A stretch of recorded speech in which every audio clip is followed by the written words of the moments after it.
John, 420, Joe, ho ho ho. Okay, first time seeing that name. Maybe you must have changed your name or something. Hey, welcome everybody.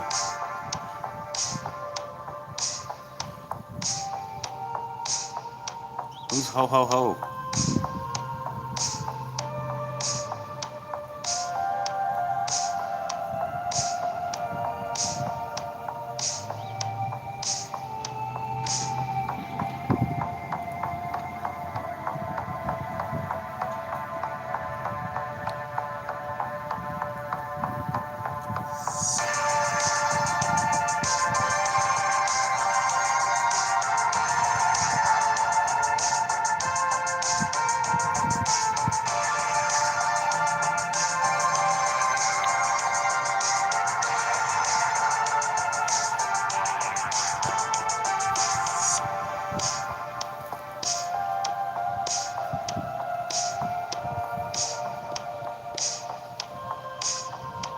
Yeah, yeah, I'm for real.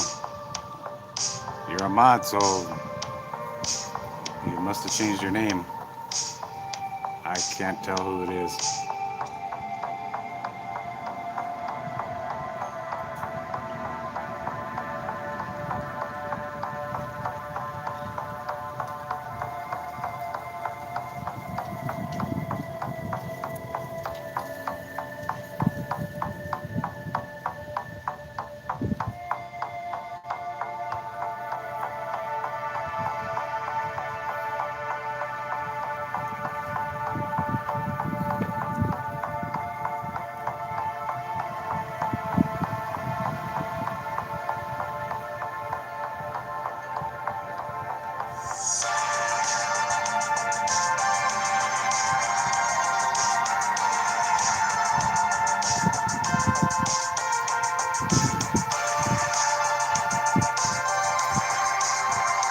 Oh, okay.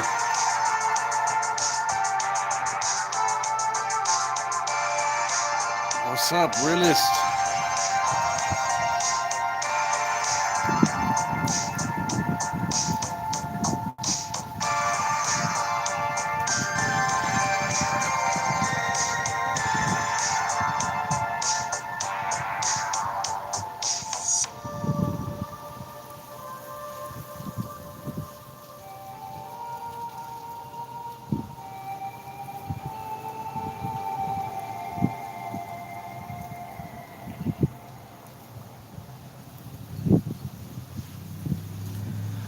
All right, guys. I want to welcome you all into the stream. Um, I left a community post saying that I was going to check out a book today, and yeah, I got one. It's Tucson, Arizona, guys.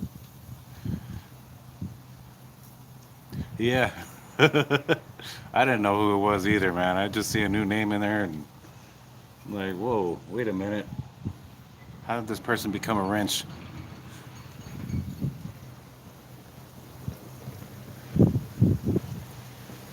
Hey, Laurie, how you doing?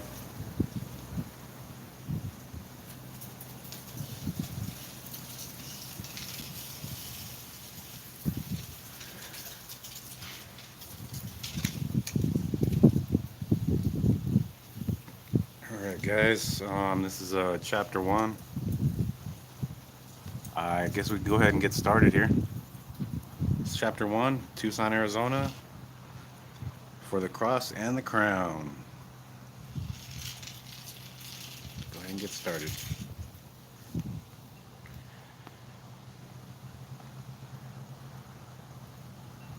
Good to see everybody. What's up, Al SoCal? And John, what's happening, man? Major T. Ferguson surveyed Tucson in 1862 after it became part of the United States and produced this map. Once the Royal Road led all the way to Mexico City, but today only a small portion remains of the Calle Real, now known as Main Street.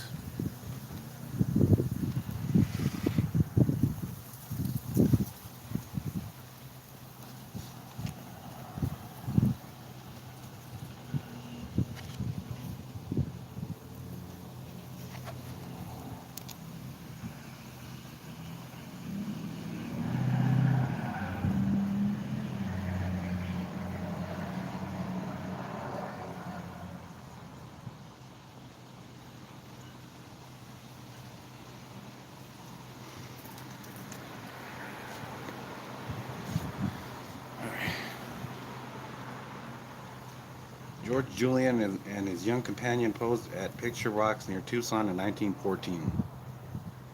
These ancient petroglyphs were probably done by prehistoric Hohokam, those who have vanished. Native Americans who lived in the Tucson area between 300 and 1300 AD. In 1912, Julian was badly burned in a fire at this Tucson hardware store. Julian died in San Diego in 1926.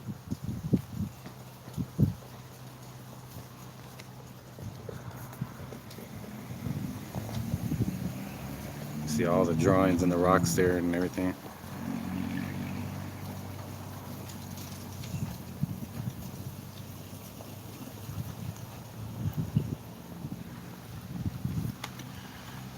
Shown here are ancient remnants of a Hohokam site in Fort Lowell Park. The fertile bottomland south of the Rito River and west of the Pantano Wash provided sufficient water for good crops. Saguaros and other desert plants grown on the lower slopes of the Santa Catalina Mountains would have provided fruits and additional sustenance.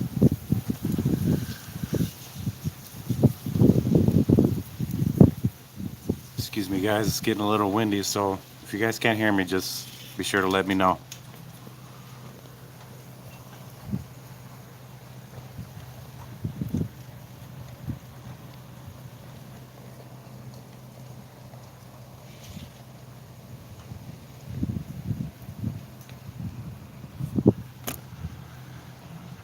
Baroness Suzanne Silvercrease, I guess, sculpted the statue of Father Eusebio Francisco Kino for the National Hall of Statuary in Washington, D.C. A replica stands in front of the Arizona Historical Society in Tucson. Kino, a pioneer priest in New Spain, founded a string of missions in northern Sonora and southern Arizona, including San Javier del Bac and Tumacacari.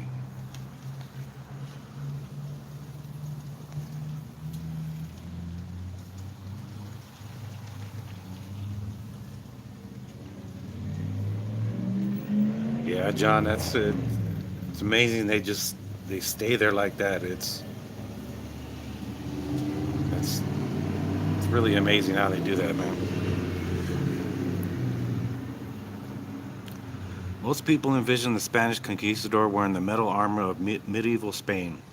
However, by the time the Spanish soldiers experienced a Tucson summer, they would have quickly discarded metal armor.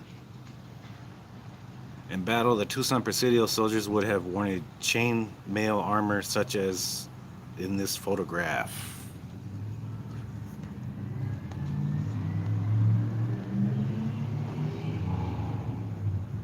Yeah, that was their armor right there, guys.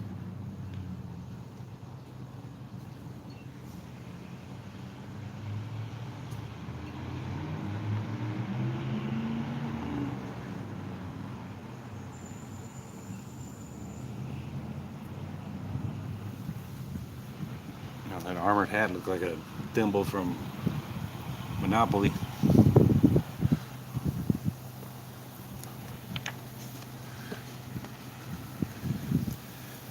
This is one of the St. Augustine Church bells brought to Tucson from Spain in the 1800s.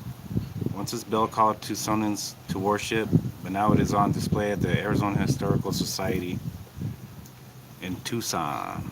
It is inscribed Nuestra Señora de Guadalupe, 1807.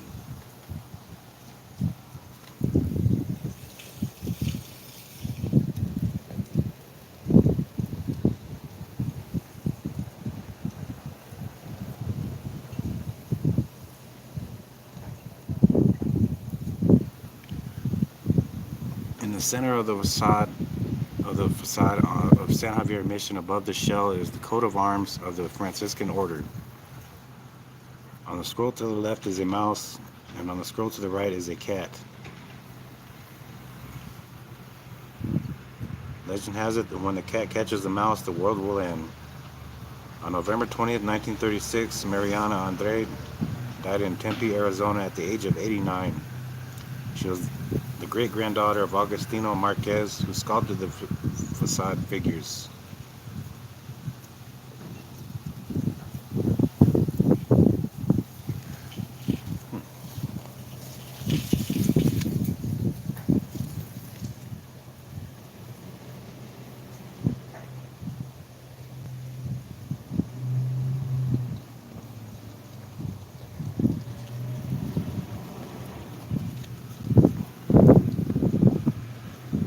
baptismal font in San Javier del Bac is believed to be the only relic from Father Eusebio Kino's last church on the site.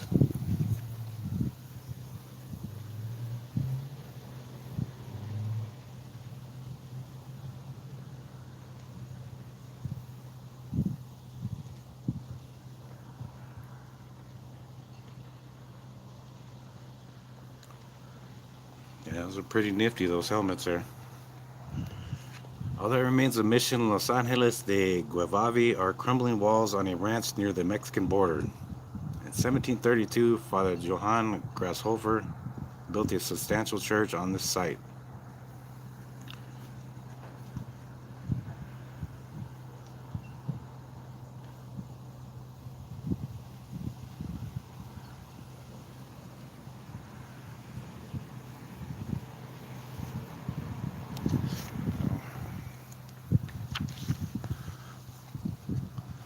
In 1773, the Franciscans built a church on the foundations of Father Kino's chapel.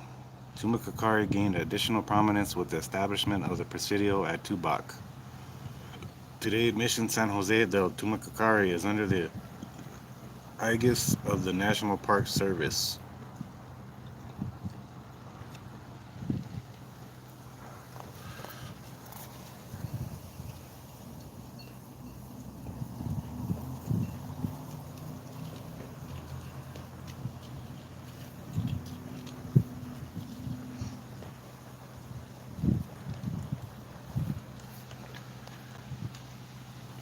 Humans dedicated this monument to Father Hermenegildo Francisco Garces at Yuma, Arizona in 1935. After laboring diligently at San Javier del Bac and helping Captain Juan Bautista de Anza open the road to San Francisco, Garces was clubbed to death by Apaches while saying Mass on July 19, 1781.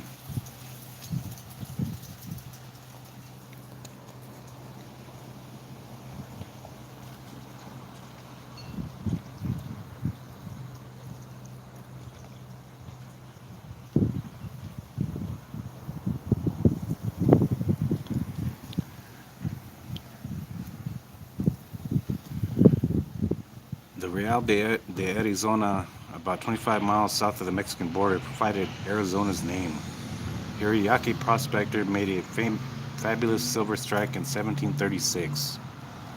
In 1860, William Barnett founded a cattle ranch on the site, and these are the ruins of the Barnett home.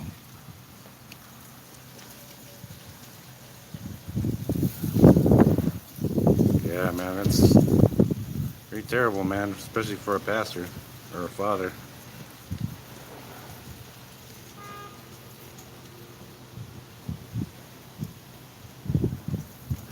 Hey, Miss Karen, how you doing? Good to have you here.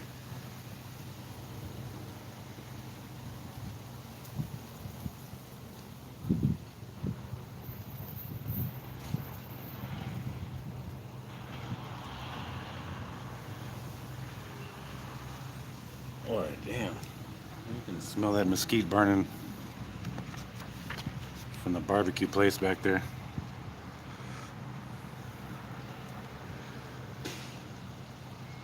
Juan Bautista de Anza II, a graduate of the College of Royal Engineers in Mexico City, commanded the Tubac Presidio.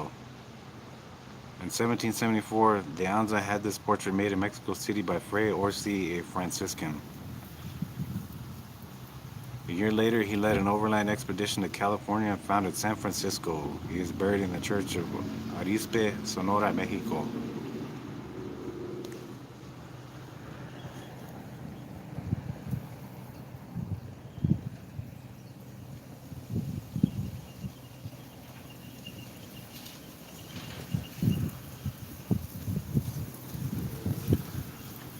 These remnants of the old Tucson Presidio wall, circa 1915, marked the spot where William Kirkland raised the first American flag after the United States acquired southern Arizona under the Gadsden Purchase in 1853. A fragment of the wall is on display in the Pima County Treasurer's office in Tucson.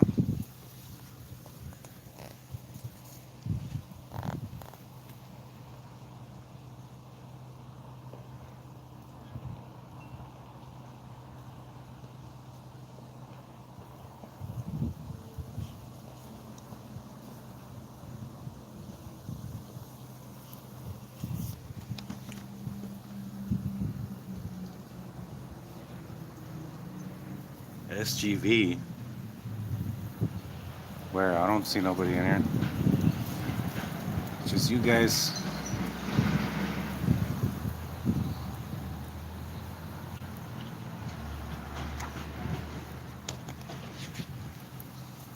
Father Pedro de Ariquibar served at missions in Tucson and Tumacari. One of the most valuable documents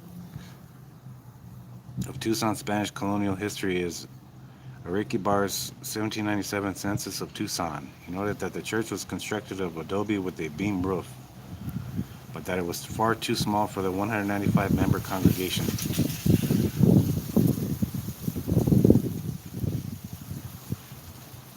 Oh, oh, okay, yeah.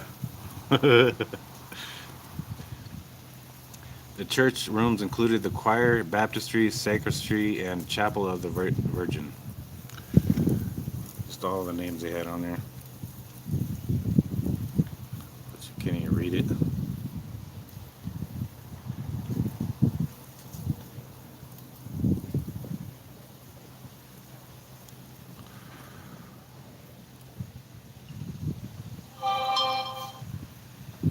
Well, I can read that one. It says Jose Chamon,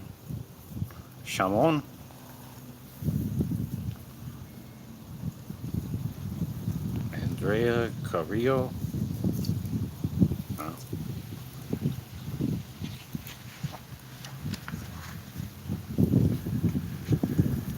Yeah, I'm gonna do the second chapter, guys, because this one was kind of short.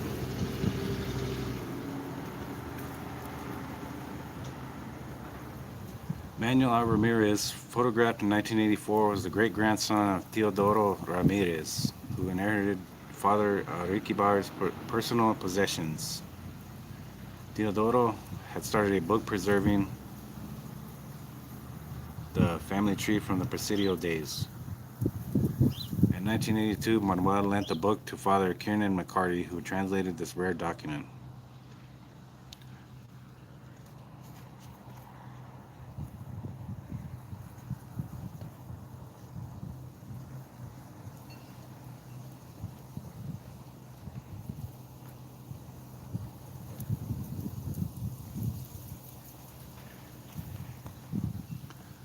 Serafina Ramirez de Elias and Manuel Salazar Ramirez were the children of Theodoro Ramirez and Maria de Los Angeles Salazar.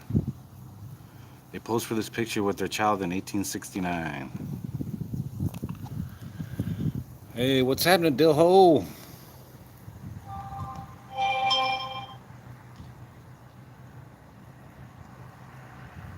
Yeah, I'll go on to chapter 2, guys, because this one was kind of short. Okay.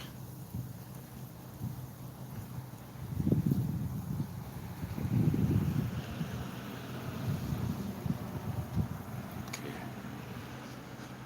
From 1821 to 1854, Tucson was a Mexican pueblo. In 1856, when the United States military took formal possession of lands acquired under the Gadsden Purchase, American soldiers arrived in Tucson and hoisted the Stars and Stripes. A young Tucson girl, Athanasia Santa Cruz, recalled that the Americans tied several mesquite branches together to make a flagstaff and then raised the U.S. flag over Edward Miles' store. By the 1850s, the United States realized that it needed more land to lay out the Transcontinental Railroad. James Gadsden, a South Carolina railroad promoter, was sent to Mexico City to negotiate a land purchase from President Santa Anna. The ratification of this treaty in February 1854 brought Tucson into the United States.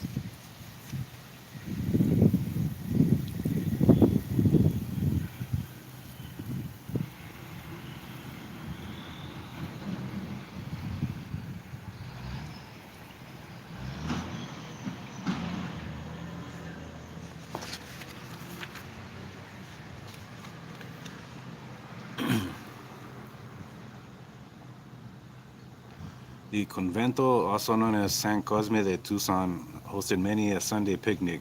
Pictured here are Willis P. Haynes and his future wife, Jenny Crespin, and her parasol. These magnificent rooms were destroyed between 1956 and 1960 and are now under the city dump. Damn.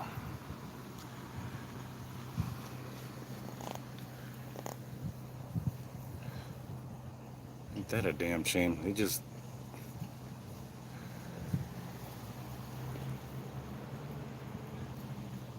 made the dump over this place. It's a hell of a thing to do, man.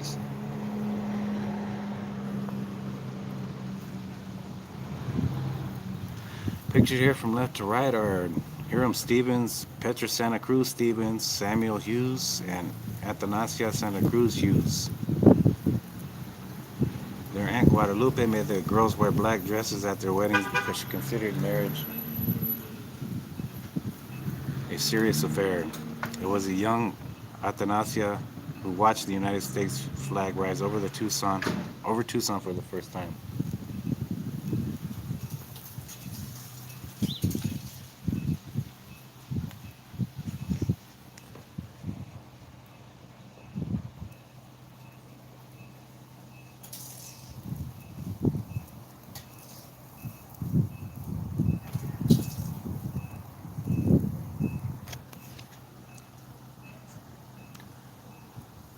Antonio Campos Sosa, great grandson of Jose Maria Sosa, a Tucson Presidio soldier, ranched in the Tucson area and owned 8 cattle brands. In 1864, Antonio married Francesca Gastelum, with whom he had 5 children. After her death, he married Mercedes Federico, with whom he also had 5 children.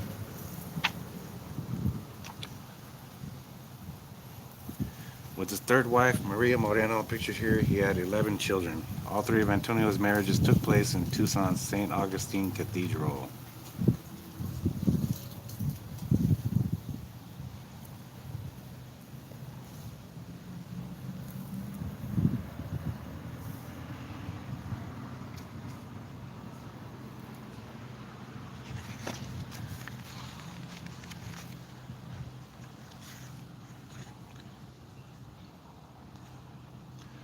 With the outbreak of the Mexican War in 1846, Lieutenant Colonel Philip St. George Cook led the Mormon battle west to find a wagon route to California.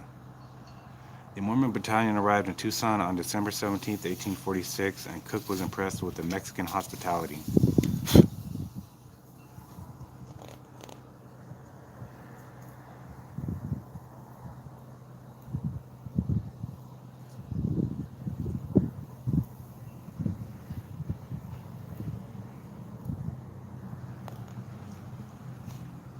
John Russell Bartlett is best known for publishing Bartlett's quotations. Through the machinations, politics, the Connecticut bookseller received an appointment to survey the U.S.-Mexico border after the Gadsden Purchase. Of Tucson, he wrote in 1853, the houses are all of adobe and most are in a state of ruin.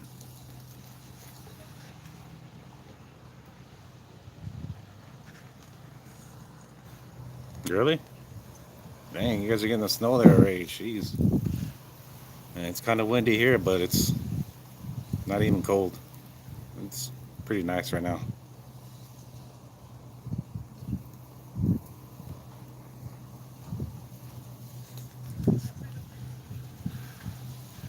Ciruelo Solano Leon, a son of Lieutenant Francisco Leon, who served in the Mexican Army when the U.S. took possession of Tucson, was born within the Tucson Presidio walls in 1845. Cirillo recalled seeing remnants of the Presidio walls during his childhood and the statue of the Black Christ in Convento. He married Eloisa Ferrer.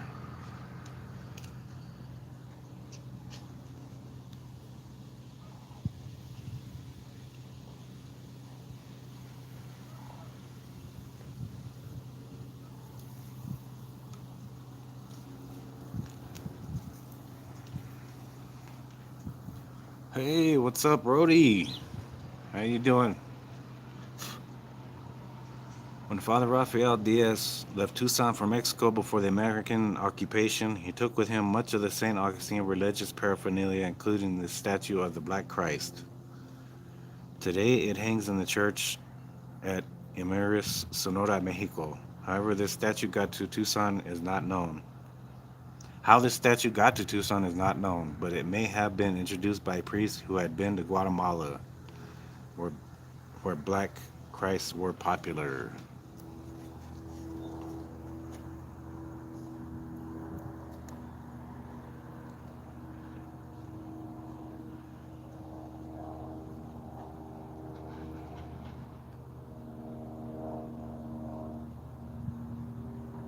But hey, anytime, man. I like to.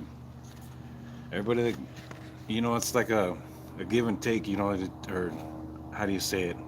You scratch my back and I scratch yours. That's how it goes. I mean, it's no problem, man. Not a problem at all. People show love, I show love back. It's the only way to do it. Jesus Garcia, born in Tucson in 1831, lived in an adobe house in front of the Presidio's main gates. Garcia fought in the Indian Wars and worked as a wagon freighter. At age 90, he was forced to retire as a handyman with the University of Arizona. Garcia said, "I am ready to go when God wills. When God wills." A few months later, after his picture was taken in 19... Oh my God. Sorry, guys. I had a little bumblebee flying around here. I'm ready to go when God wills. A few months later, after his picture was taken in 1933, Garcia died at the age of 103. Hey, Matthew King. Rosie Thangs, how you doing? I don't know if you've gotten my email or not, but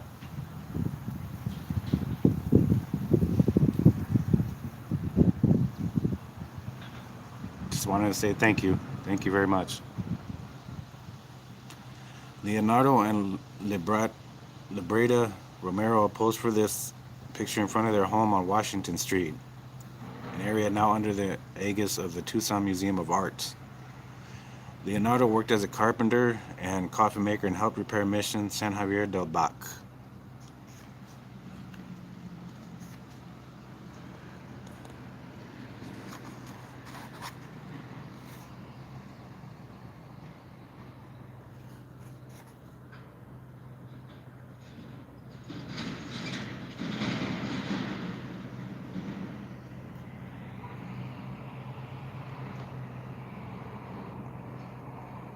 Oh, okay.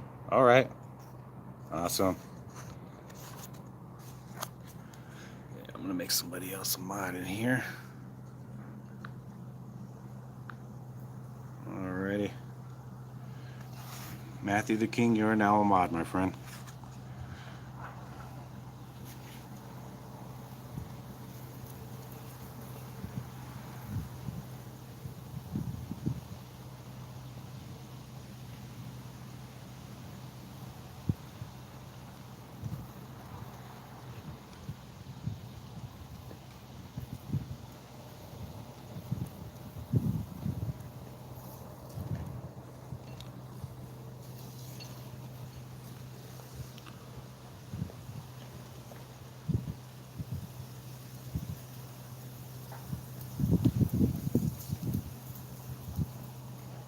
Oh,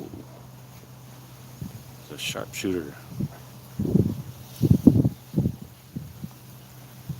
Dude, thank you guys all for coming in. I appreciate you guys. You guys are so awesome, man. The love and support for this channel, man, it's just amazing. I really appreciate that very much.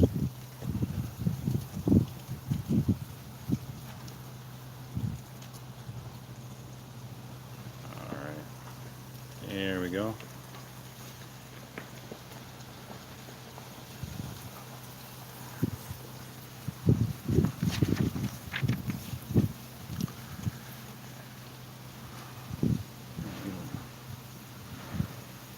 Picking up just a bit the wind here.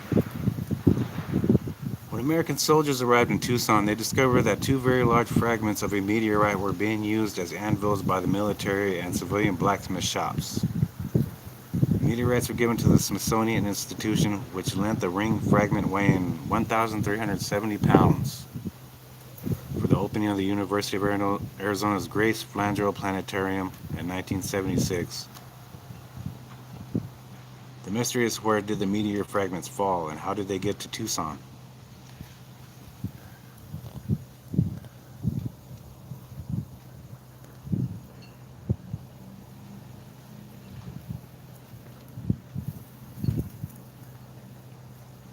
You'd be amazed where you find meteorites at. Not too long ago, I was looking on YouTube and I seen on a news station they had um, a news report saying that a meteorite hit somebody's home. So that was pretty crazy, man. The Carlton fragment of the Tucson meteorite weighs 622 pounds. It was used as an anvil by the civilian blacksmith Ramon Pacheco. The military shipped it to San Francisco in 1862, where this picture was taken. It remained in California until 1941, when it was transferred to the Smithsonian.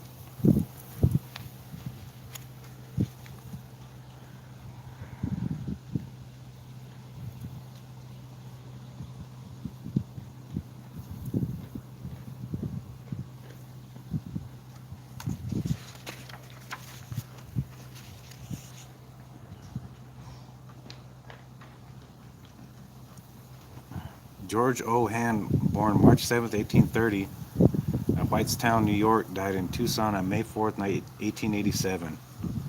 After the Civil War, Hand ran a butcher shop and saloon in Tucson. In his final years, he worked as a night watchman at the courthouse. He left an extraordinary diary of Tucson's early days. Eugene Shaw, on the right, became a Pima County sheriff in 1886. He died while in office and was succeeded by his brother Matthew.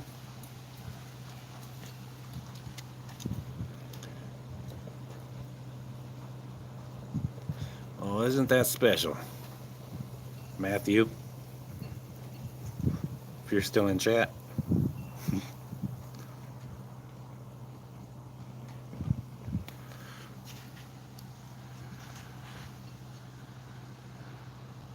The Reverend William H. Bacon, with his wife and 9 children, traveled from St. Louis by wagon train in 1859.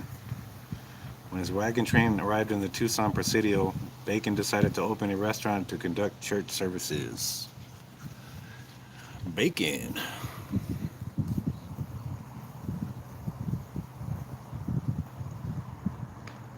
But this guy was putting bacon on everything.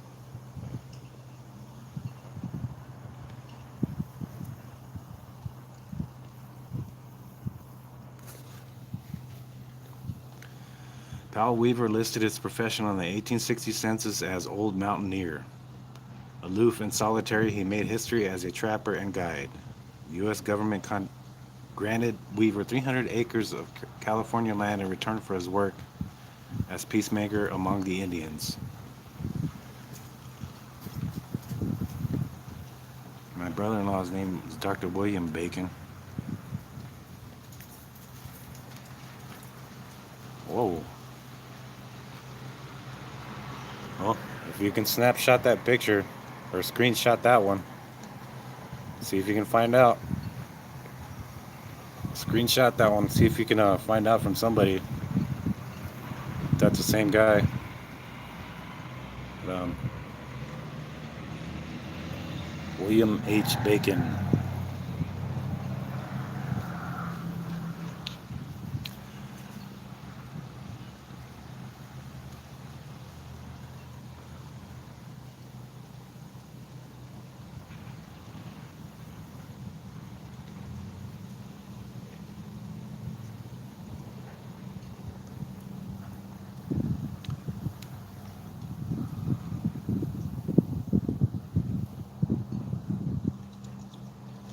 Hey, well, you never know. You never know. They might be related. The Confederates, under Captain Sherrod Hunter, captured Tucson on February 28, 1862. In April, 27-year-old Daniel Gilliland received mortal wounds during the Civil War battle at Picacho Peak. He died during the Confederate retreat from Tucson. During this battle, 24 men fought and there were 11 casualties. Hunter held Tucson until the arrival of Union forces in April. Oh, you're gonna bug out on this guy's picture.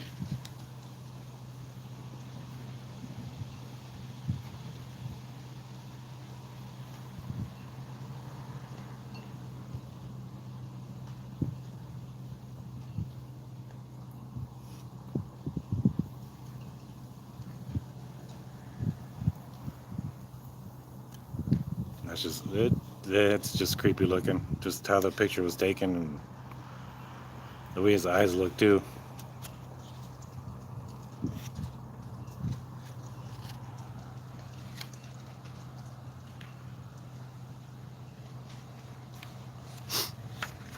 Yeah, I guess so, Rosie. He's kind of hot for old timey people.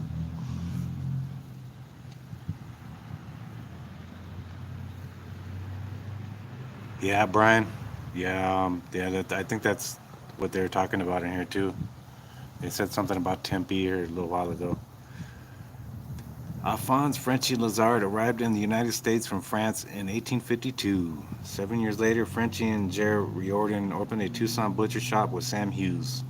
When Hughes had to leave town during the Confederate occupation, he turned over his property to Frenchy, who returned it to him after the war.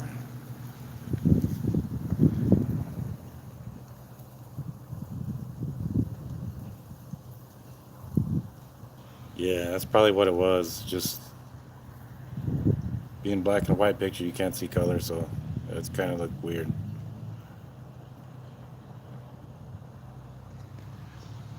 Samuel Hughes, born in Wales in 1829, arrived in Tucson in 1856 with a severe case of tuberculosis. That's why a lot of these people come to Arizona, man, to clear out that, to dry out that tuberculosis. Man, it's crazy. And all these books that I've been reading, man, you read a lot about these people coming to Arizona because they're trying to get rid of that tuberculosis shit. Although left to die outside the city walls, he gained his health and married Athanasia Santa Cruz. His property was valued at 25 grand by 1870. Wow. He was also served as Tucson City Councilman and Arizona Adjutant General. Good to see you, Brian. Welcome in, man. Yeah, I'm gonna go ahead and make you a mod too, man. You're pretty cool with me on my channel, so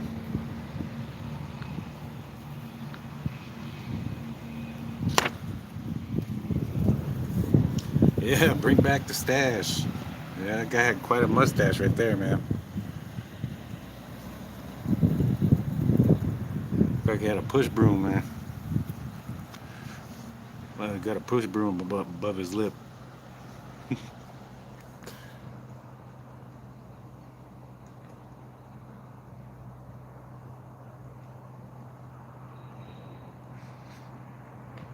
Yes, you're all in my mods.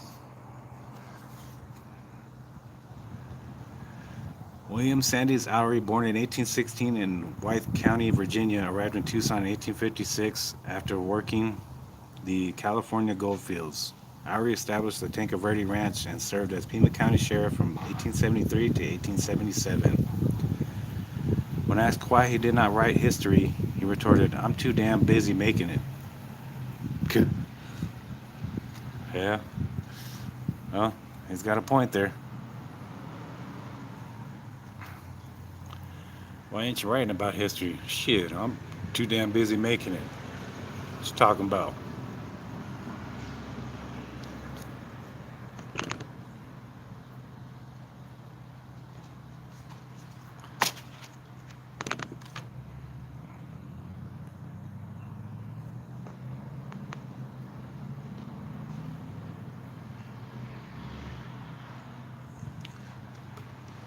You see that nice little antique car there?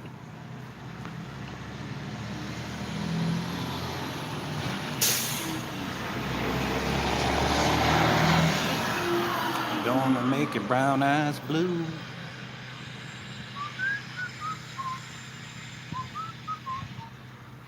Okay. What? Margarita Ferrer Conson is wearing the Star of Waldeck, a medallion presented to her by Prince George, reigning Prince of der Fürstentum von Waldeck and blah, blah, blah, blah, blah. This is a tongue twister. Margarita married Fritz Konstantin, a German immigrant in Tucson. The young couple visited Germany, where Margarita received the medallion when her father-in-law presented her to the court of Wilhelm I, King of Prussia.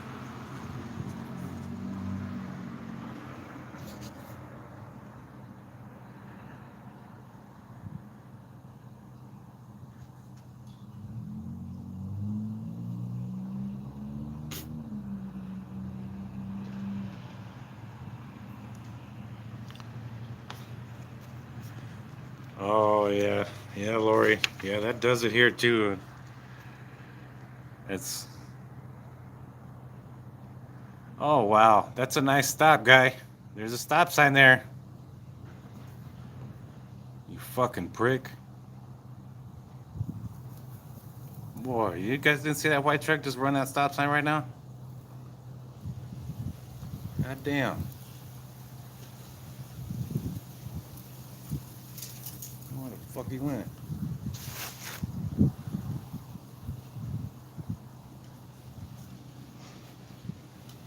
Boy. Anyway, all right. This Concord stagecoach, generally associated with the Butterfield Overland, is on display at the Arizona Historical Society.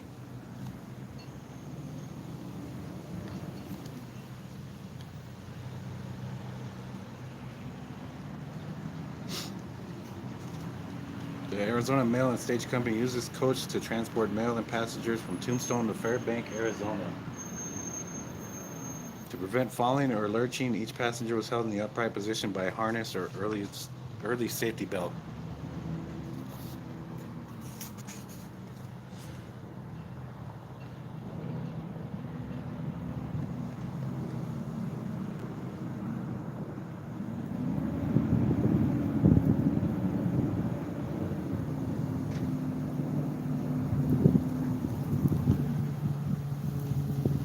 In 1867, Arizona's Capitol on Wheels was hauled off to Tucson by Ox Team for a 10-year stay, before returning to Prescott for 12 years and finally settling in Phoenix. Nothing more than a series of adobe rooms, the structure stood in Tucson at the corner of McCormick and Main Street. During this time, Anson P.K. Safford served as governor of the Arizona Territory. Yeah. Yeah, it's gonna do it, guys. We did chapter 1 and chapter 2.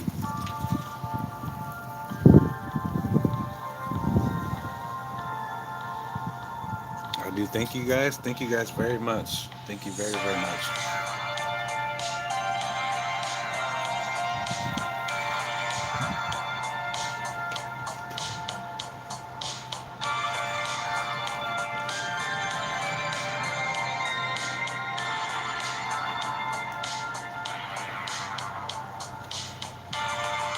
Yes, yeah, I'd be most gracious if you guys can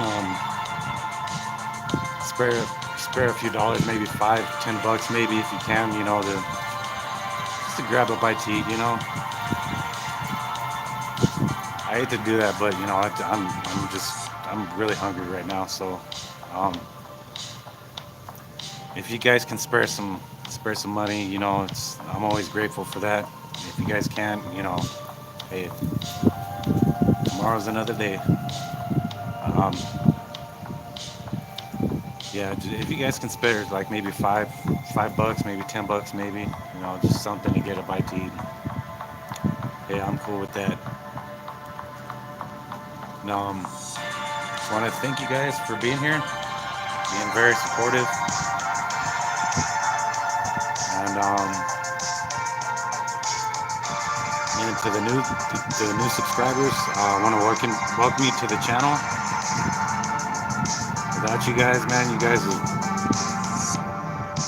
are doing pretty good. Being pretty supportive and helpful the way you guys all are. I appreciate you guys very much. So, this is Jose G, guys, right here at Historic Railroad Park on Historic Railroad Avenue. here in Wilcox, Arizona, guys. Much love, and we'll catch you guys on the next one.